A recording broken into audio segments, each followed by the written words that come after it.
Salam dalam kasih Allah Bapa dan Tuhan kita, Yesus Kristus. Selamat hari Sabat, saudaraku dalam Tuhan. Kita patut bersyukur dan memuji Tuhan di mana pada hari Sabat ini kita boleh berbakti bersama, meskipun dengan cara hybrid. Ada yang online, ada yang offline.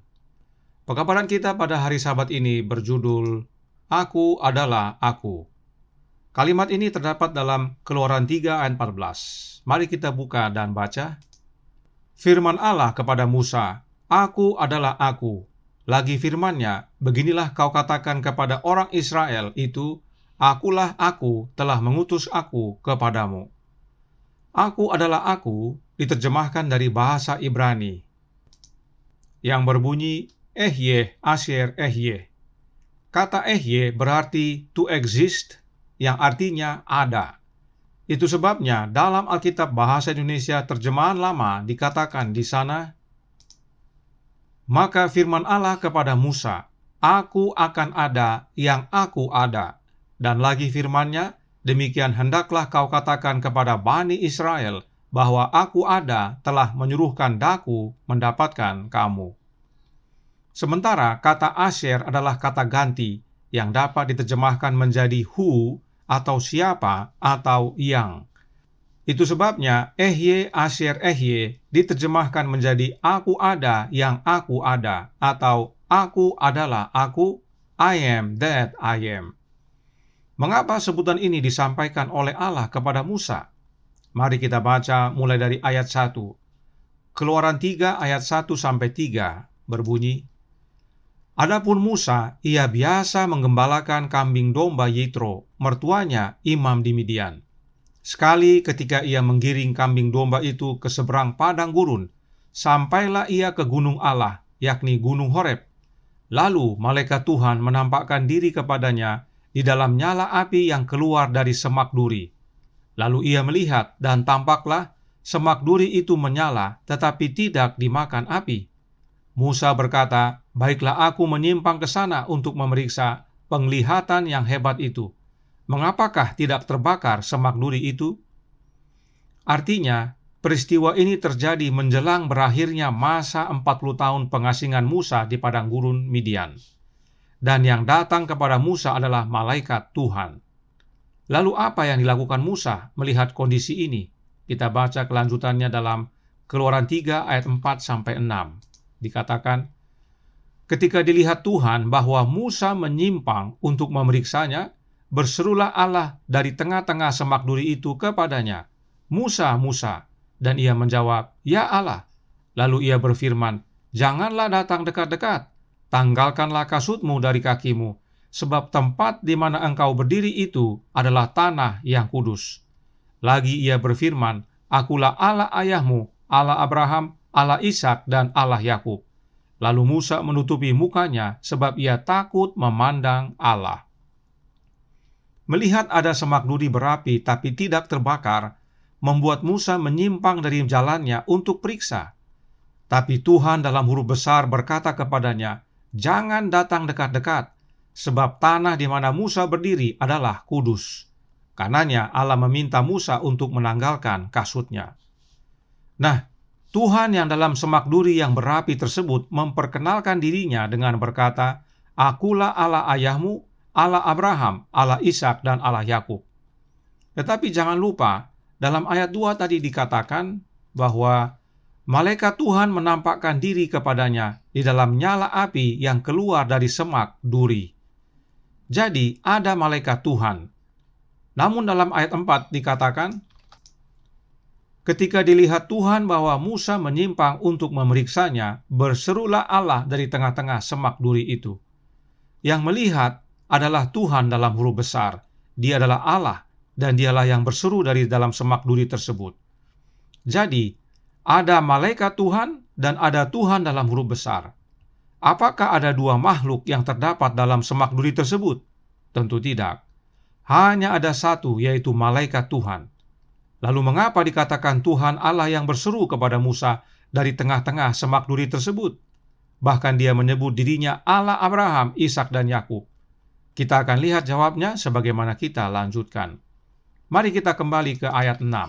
Dikatakan di sana, Tuhan berkata kepada Musa bahwa Dia adalah Allah bapanya Musa, yaitu Amram. Amram adalah bapanya Musa, dan Amram menyembah Allah yang sama yang disembah Abraham, Ishak, dan Yakub. Itu sebabnya Tuhan berkata, "Akulah Allah ayahmu, Allah Abraham, Allah Ishak, dan Allah Yakub." Siapakah Dia? Mari kita maju ke zaman hari Pentakosta, di mana jemaat mula-mula telah menerima kecurahan Roh, dan salah satunya adalah Petrus.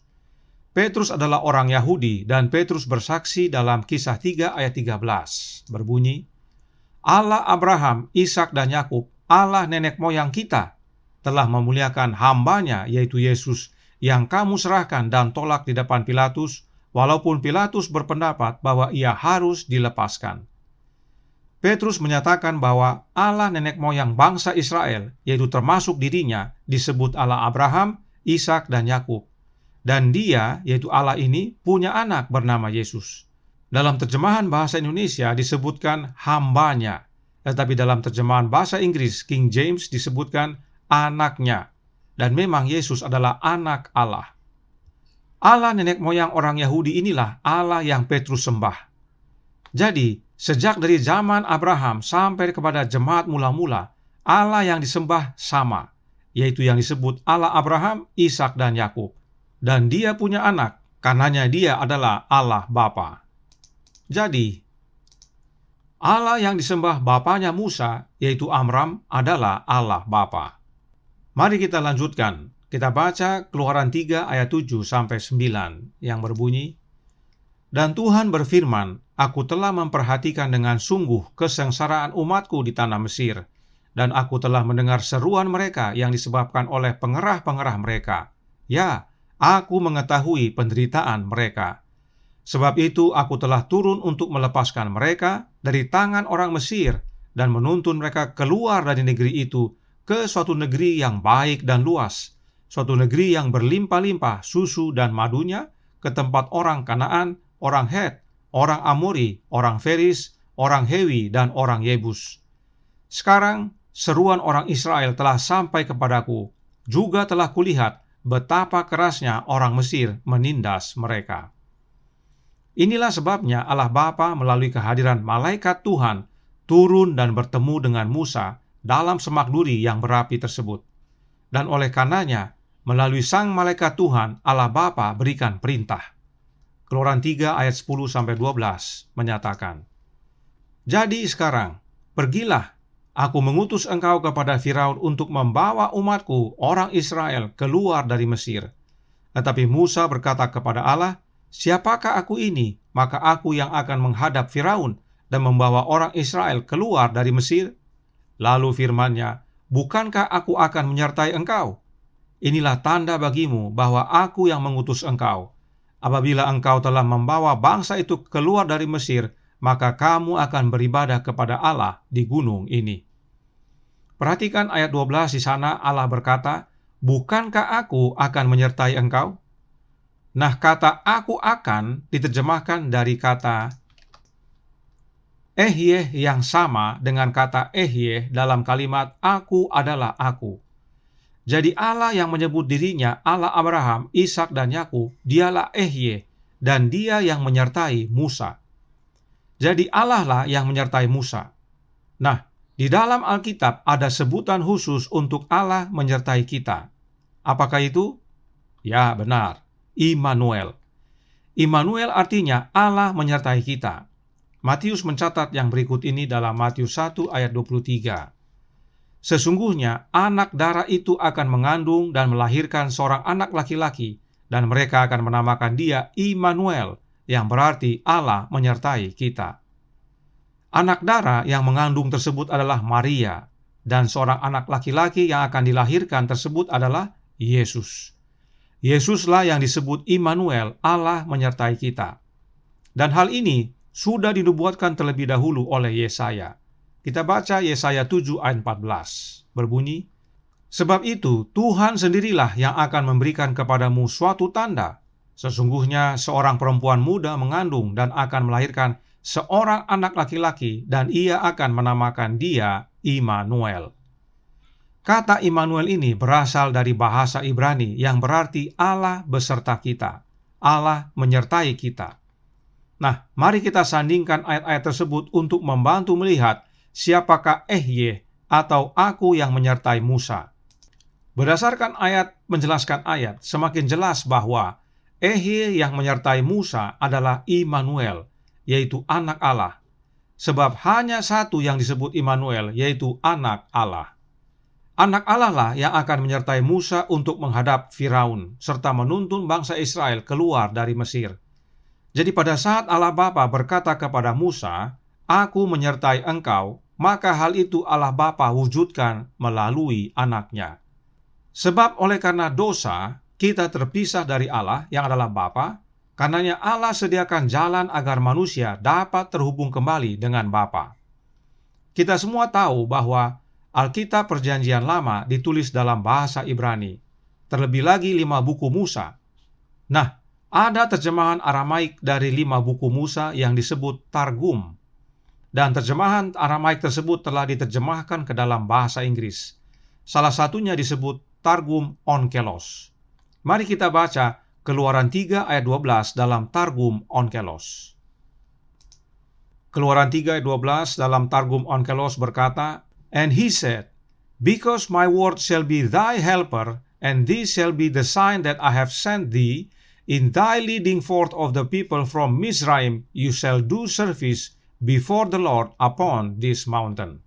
Terjemahan bebasnya, "Dan dia berkata, karena firmanku akan menjadi penolongmu, dan ini akan menjadi tanda bahwa aku telah mengutus engkau, dalam engkau memimpin orang-orang keluar dari Misraim, engkau akan melakukan pelayanan di hadapan Tuhan di atas gunung ini."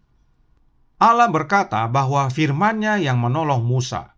Siapakah firman? Ya, benar sekali. Dia adalah Yesus Kristus, anak Allah. Jadi Ehyeh atau aku yang akan menyertai Musa adalah Sang Firman, atau yang disebut Immanuel, dan dia adalah anak Allah.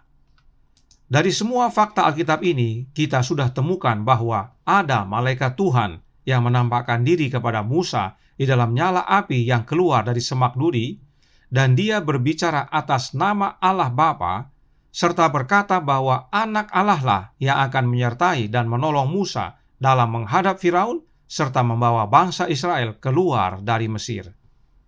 Kita lanjutkan bacaan kita dalam Keluaran 3 ayat 13 sampai 15. Dikatakan, "Lalu Musa berkata kepada Allah, tetapi apabila aku mendapatkan orang Israel dan berkata kepada mereka, Allah nenek moyangmu telah mengutus aku kepadamu, dan mereka bertanya kepadaku, bagaimana tentang namanya? Apa yang harus kujawab kepada mereka?"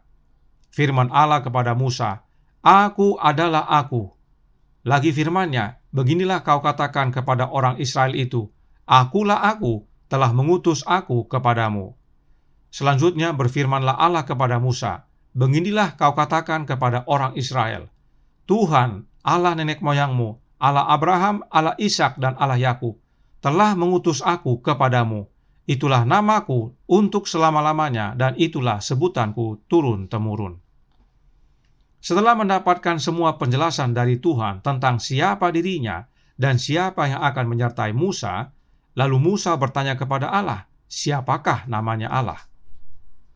Hal ini untuk keabsahan dari penugasan yang Musa terima dari Allah saat ditanya oleh orang Israel nantinya. Lalu Allah menyebutkan namanya, yaitu, "Aku adalah aku, Ehyeh Asher Ehyeh. Aku ada yang aku ada, I am that I am." Nama ini ada hubungannya dengan Tuhan dalam huruf besar. Tuhan dalam huruf besar diterjemahkan dari kata Jehovah atau Yahweh. Kata Jehovah atau Yehovah artinya self-existent atau ada dengan sendirinya. Sementara kata Ehyeh berarti exist atau ada. Inilah hubungannya antara Jehovah dengan aku adalah aku, bahwa Allah itu ada dengan sendirinya dan tidak bergantung kepada apapun atau kepada siapapun. Siapakah Allah yang bernama Jehovah ini? Dia adalah Allah Bapa. Hanya satu yang bernama Jehovah, yaitu Allah Bapa. Alkitab berkata dalam Mazmur 83 ayat 19, supaya mereka tahu bahwa Engkau sajalah yang bernama Tuhan yang Maha Tinggi atas seluruh bumi.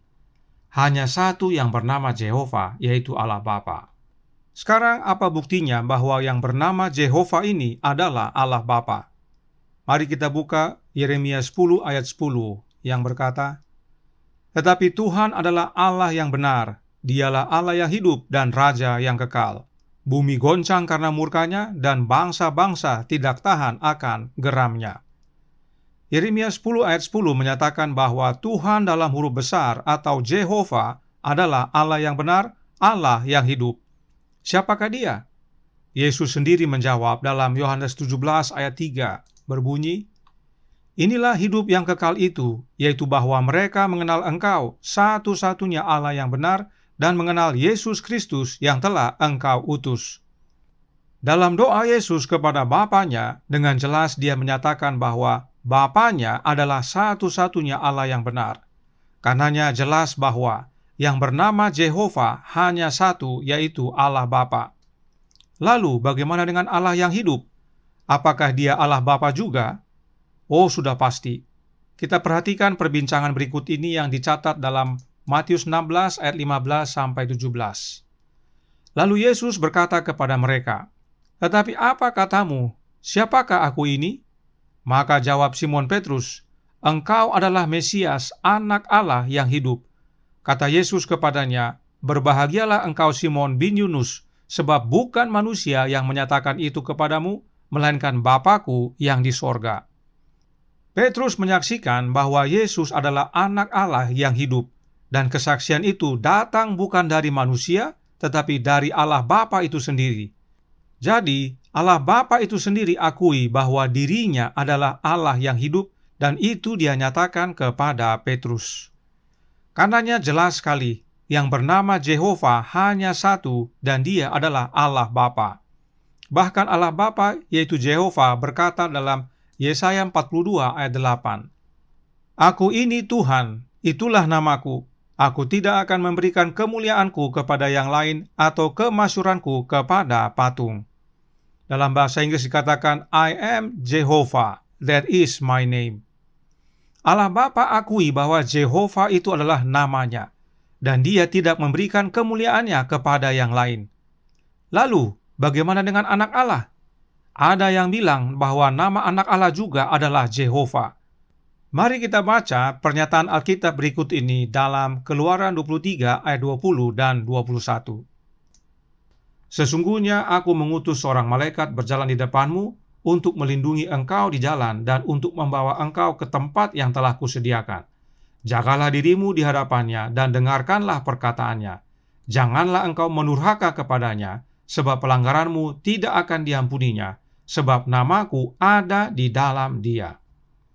Dalam ayat ini, Jehova yang berbicara kepada Musa, dan Jehova berkata bahwa Dia mengutus seorang malaikat di depan rombongan bangsa Israel untuk memimpin dan melindungi umat-umatnya sampai tiba di negeri perjanjian. Nah, Jehova berkata bahwa namanya, yaitu Jehova, ada di dalam sang malaikat tersebut. Apakah maknanya nama di dalam sang malaikat? Di dalam Alkitab, nama sama dengan kuasa, sama dengan juga karakter. Jadi, sang malaikat tersebut tidak ganti nama, tetapi dia menerima kuasa dan karakter daripada Jehova. Siapakah sang malaikat tersebut? Dia adalah anak Allah.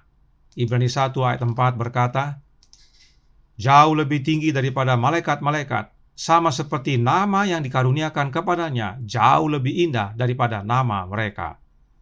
Dalam bahasa Indonesia disebutkan nama yang dikaruniakan kepadanya, tetapi dalam bahasa Inggris berbeda. Dikatakan di sana, "As he hath by inheritance obtained a more excellent name than they." Artinya, Yesus yang adalah anak Allah memperoleh nama yang lebih utama, lebih indah, melalui warisan. Artinya, nama tersebut bukanlah milik anak Allah sejak awal. Nanti setelah Allah Bapa wariskan kepada anaknya, baru nama tersebut menjadi milik anak Allah.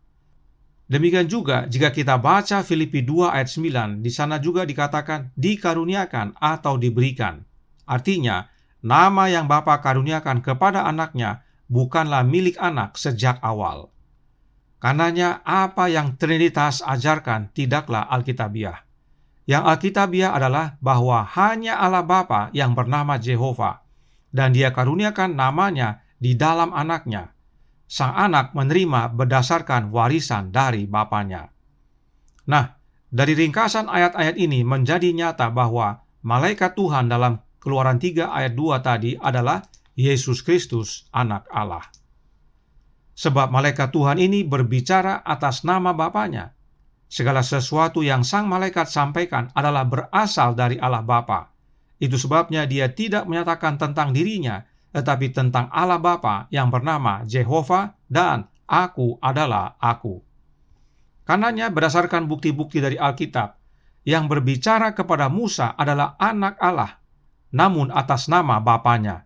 Dan itu sebabnya anak Allah selalu berbicara seperti Allah Bapa yang berbicara langsung kepada Musa.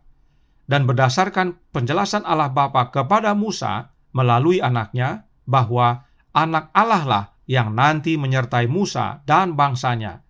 Dan memang itulah yang terjadi. Malaikat Tuhan yang sama yang memimpin bangsa Israel di dalam tiang awan dan tiang api. Karenanya dari semua bukti Alkitab ini jelas bahwa yang bernama Aku adalah Aku bukanlah anak Allah, tetapi Allah Bapa. Tetapi nama itu telah Allah Bapa karuniakan di dalam anaknya. Itu sebabnya anak Allah dapat berkata, Aku adalah Aku saat dia bertemu dengan Musa. Tetapi meskipun Allah menyatakan nama Ehye Asher Ehye kepada Musa, namun bukan itu yang Allah nyatakan kepada Musa untuk disampaikan kepada bangsa Israel. Mari kita baca Keluaran 3 ayat 15 yang berkata, selanjutnya, berfirmanlah Allah kepada Musa, beginilah kau katakan kepada orang Israel, Tuhan Allah nenek moyangmu, Allah Abraham, Allah Ishak dan Allah Yakub telah mengutus aku kepadamu. Itulah namaku untuk selama-lamanya dan itulah sebutanku turun-temurun. Nama yang Allah Bapa minta supaya Musa sampaikan kepada orang Israel adalah Jehovah. Bahwa Jehovah inilah Allah nenek moyang mereka, yaitu Allah Abraham, Ishak dan Yakub. Jadi, nama yang harus diajarkan kepada orang Israel adalah Jehovah, Allah Abraham, Ishak dan Yakub. Dan itulah yang diajarkan secara turun-temurun. Tidak heran Petrus menyatakan hal yang sama. Sebab memang sejak awal dan sampai zaman sekarang, Jehovah lah Allah kita, dan Dia hadir menyertai kita melalui dan di dalam anaknya, Yesus Kristus yang disebut Immanuel. Namun meskipun demikian, oleh karena Ehye Asher Ehye atau Aku adalah Aku telah dikaruniakan di dalam Yesus, maka saat Yesus datang ke dunia ini, Dia dapat berkata, Yohanes 5 ayat 43 berbunyi, Aku datang dalam nama Bapakku, dan kamu tidak menerima Aku. Jikalau orang lain datang atas namanya sendiri, kamu akan menerima Dia. Yesus datang ke dunia ini dalam nama Bapanya. Sebab memang nama Bapa ada di dalam Yesus. Aku adalah Aku ada di dalam Yesus, dan karena memang Yesus adalah anak Allah yang kekal, yang ada dengan sendirinya.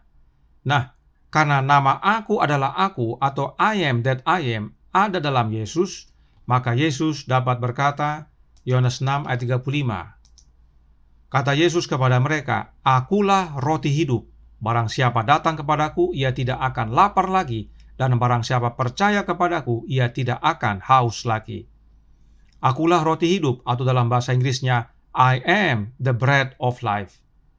Dan roti itu berasal dari Bapanya. Dalam Yohanes 6 ayat 32, bila mana kita baca, Yesus berkata, Aku berkata kepadamu, sesungguhnya bukan Musa yang memberikan kamu roti dari sorga, melainkan Bapa-Ku yang memberikan kamu roti yang benar dari sorga. Jadi, roti itu berasal dari Bapanya. Dan memang, Yesus yang adalah roti hidup, keluar dan datang dari Bapanya. Berikutnya, Yohanes 8 ayat 12, berbunyi, Maka Yesus berkata pula kepada orang banyak, katanya, Akulah terang dunia. Barang siapa mengikut Aku, ia tidak akan berjalan dalam kegelapan, melainkan ia akan mempunyai terang hidup. Akulah terang dunia, atau dalam bahasa Inggris, I am the light of the world. Dan terang itu adalah hidup.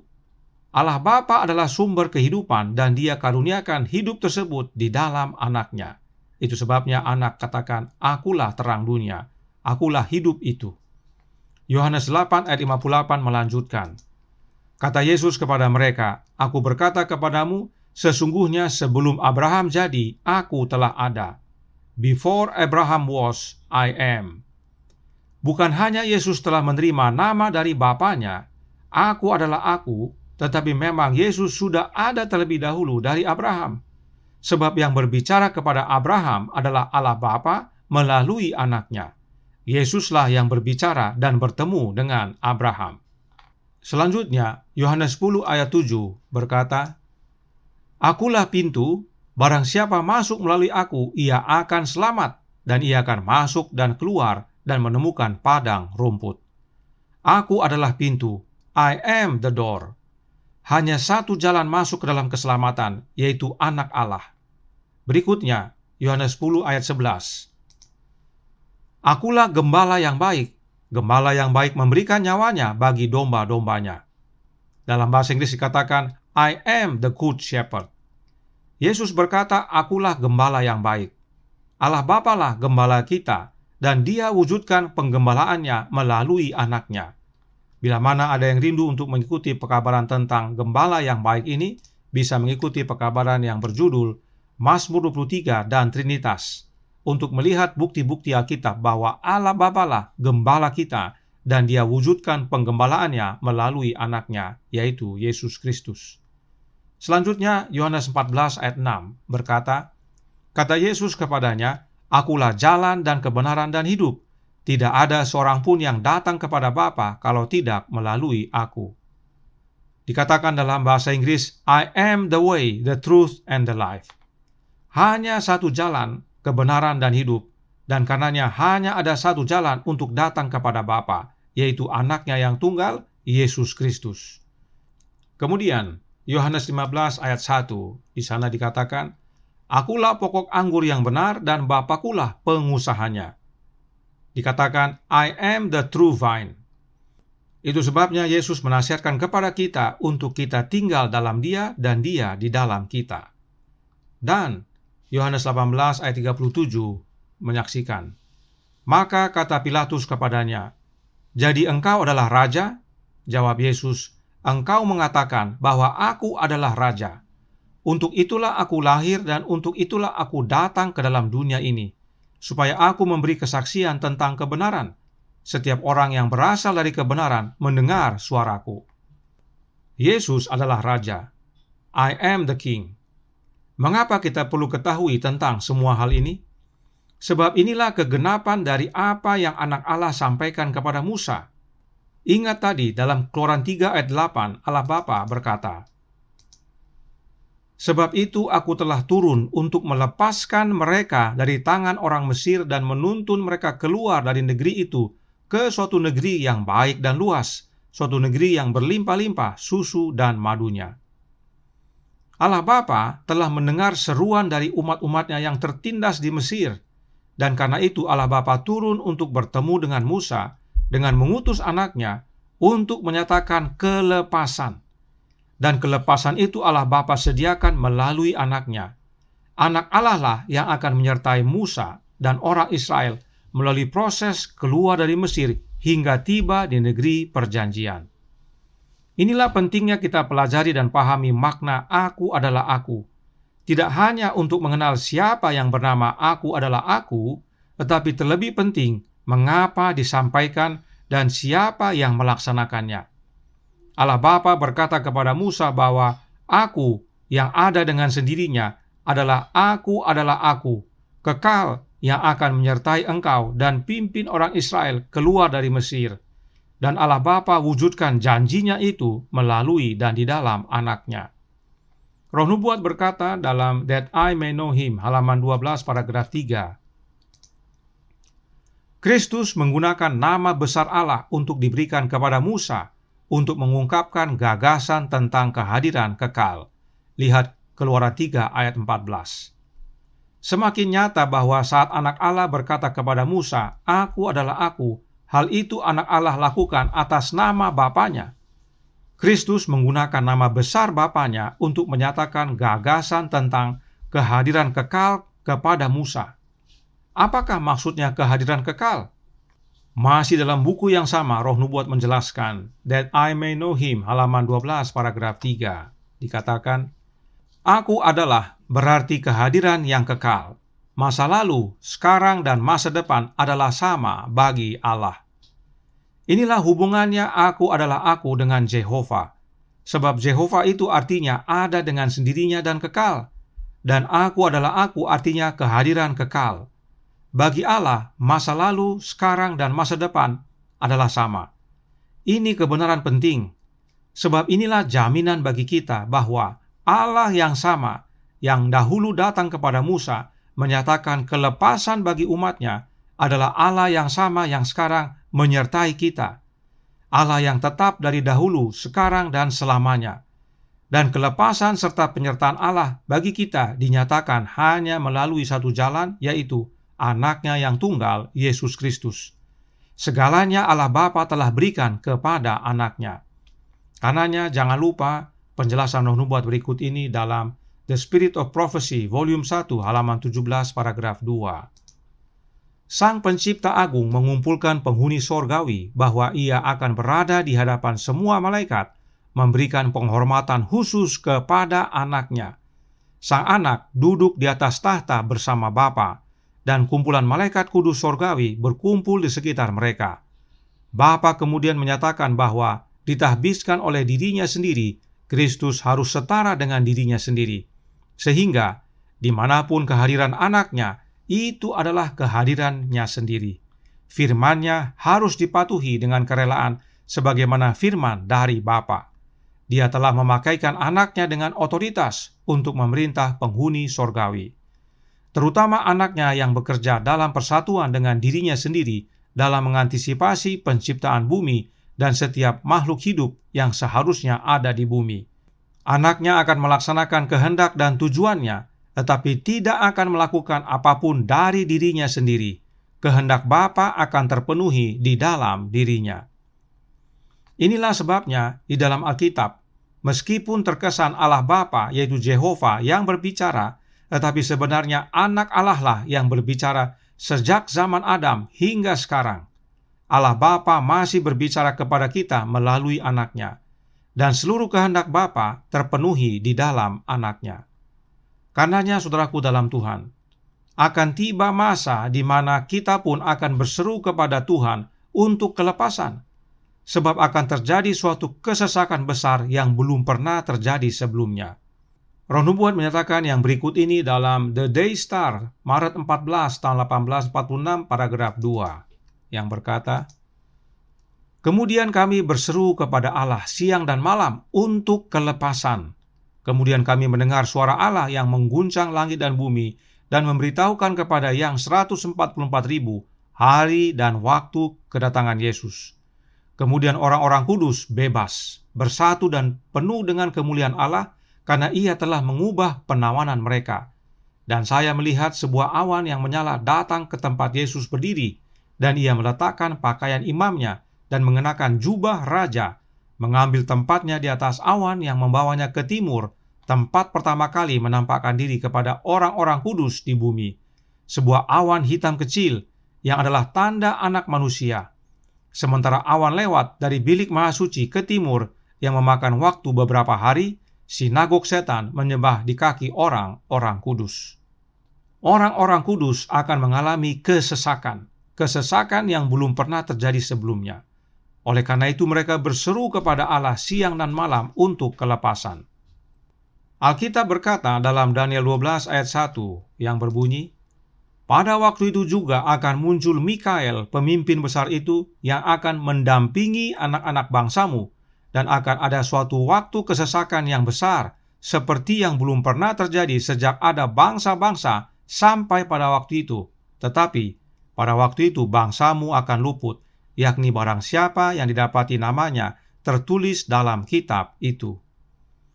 Masa lalu, sekarang, dan masa depan sama bagi Allah. Sebab Dia adalah Aku, kekal. Kasih-Nya tidak berubah, dahulu, sekarang, dan sampai selamanya. Karenanya, saat masa kesesakan besar tersebut terjadi, Anak Allah, Mikael, akan menyertai kita, Immanuel, dan meluputkan umat-umatnya yang setia. Saudaraku dalam Tuhan, tanda-tanda zaman sudah menyatakan bahwa kedatangan Yesus yang kedua kali semakin dekat. Meskipun sekarang banyak kesusahan yang sedang terjadi, tetapi itu masih merupakan permulaan dari zaman baru. Masa kesesakan besar belum terjadi. Namun bila itu terjadi, jangan lupa, Aku adalah Aku. Allah Bapa sediakan kelepasan melalui anaknya. Inilah janji yang diberikan kepada Musa dan sudah digenapi. Karenanya inilah jaminan bagi kita. Roh Nubuat menutup dalam Kerinduan Segala Zaman, buku pertama, halaman 19, paragraf 1. Dengan kemanusiaannya, Kristus menjamah manusia. Dengan keilahiannya, ia berpegang pada tahta Allah. Selaku anak manusia, ia memberi kepada kita sebuah contoh penurutan. Selaku putra Allah, ia memberikan kepada kita kuasa untuk menurut. Kristuslah yang dari belukar di Bukit Horeb dahulu berfirman kepada Musa, Aku adalah Aku. Beginilah kau katakan kepada orang Israel itu, Akulah Aku, telah mengutus Aku kepadamu. Keluaran 3 ayat 14. Inilah ikrar aksi pembebasan Bani Israel. Maka ketika ia datang dalam keadaan yang sama dengan manusia, ia menyatakan dirinya sebagai Akulah Aku. Anak Betlehem, juru selamat yang lemah lembut dan rendah hati adalah Allah dalam rupa daging. 1 Timotius 3 ayat 16. Dan kepada kita ia bersabda, Akulah gembala yang baik, Akulah roti hidup, Akulah jalan dan kebenaran dan hidup. Kepadaku telah diberikan segala kuasa di sorga dan di bumi. Yohanes 10 ayat 11, 6 ayat 51, 14 ayat 6, dan Matius 28 ayat 18. Akulah jaminan segala janji. Aku ada, jangan takut. Allah beserta kita. Ialah jaminan kelepasan kita dari dosa. Jaminan tenaga kita untuk menurut hukum sorga. Aku adalah suatu ikrar atau janji akan kelepasan. Allah Bapa berjanji untuk lepaskan umatnya dari perhambaan, dan hal itu Allah Bapa genapi dengan mengaruniakan anaknya untuk kita. Dan kepada anaknya Allah Bapa telah berikan segala kuasa, baik yang di sorga maupun yang di bumi. Itu sebabnya Yesuslah jaminan kita. Dialah Immanuel, Allah Bapa menyertai kita. Aku adalah Aku. Dan tidak hanya kelepasan dari dosa, tetapi kelepasan dari masa kesesakan yang besar itu juga. Sebab Aku adalah Aku selalu beserta kita. Yesus telah berjanji untuk menyertai kita sampai kesudahan. Kiranya ini menjadi pembaruan dan sukacita bagi kita, agar selalu dan hanya bergantung kepada Allah Bapa dan Anaknya. Tuhan memberkati, saya bawa dalam nama Yesus. Amin. Mari kita berdoa. Bapa kami yang di sorga, Allah pencipta langit dan bumi, laut dan segala isinya, Allah yang kami sembah selalu melalui anak-Mu yang tunggal, Yesus Kristus. Terima kasih ya Bapa, atas jaminan kelepasan yang Engkau sediakan melalui dan di dalam anak-Mu. Kelepasan dari dosa dan kelepasan dari kesesakan besar nantinya. Seruan kami hanya kepadamu ya Bapa, sebab kelepasan hanya datang daripadamu. Tolong kami ya Bapa, sebab melihat tanda-tanda zaman, waktunya semakin dekat. Biarlah apa yang terjadi sekarang menolong kami untuk bertumbuh dalam iman, bertumbuh lebih teguh dan kuat di dalam anak-Mu, sehingga bila tiba masa kesesakan besar itu, kami hanya bergantung pada Immanuel, Allah beserta kita. Kami serahkan hidup kami kepadamu ya Bapa, kehendak-Mu yang jadi. Ampun kami akan dosa dan salah, karena kami berdoa dan memohon hanya melalui satu jalan, anak-Mu yang tunggal, Yesus Kristus, yang adalah Tuhan dan Juru Selamat kami. Amin.